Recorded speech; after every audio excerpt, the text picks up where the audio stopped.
সুপ্রিয় দর্শক, আসসালামু আলাইকুম। আমরা আছি 11 নং মূলঘর ইউনিয়ন বোর্ড অফিসে। এখানে বাংলাদেশের জাতীয় ফল কাঁঠাল খাওয়ার প্রতিযোগিতা।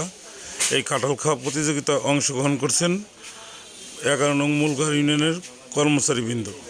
এখানে আছে জালাল, আছে জাহাঙ্গীর, সাব্বির ও ঝোরো ভাই। 4 জন প্রতিযোগী খেলায় অংশগ্রহণ করছেন। দেখা যাক কে প্রথম হয়।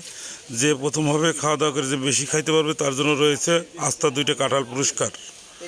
দেখা যাক এই পুরস্কার কে পায়, আমরা সেই অপেক্ষায় রইলাম। মনে হচ্ছে জালাল ভাই বেশি কাঁঠাল খাচ্ছে।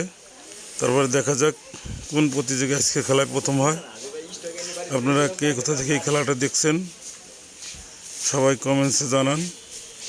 আপনারা খেলাটা দেখতে পাচ্ছেন 4 জন প্রতিযোগী সমান তালে খাচ্ছে। তারপর মনে হয় জালাল ভাই প্রথম হবে।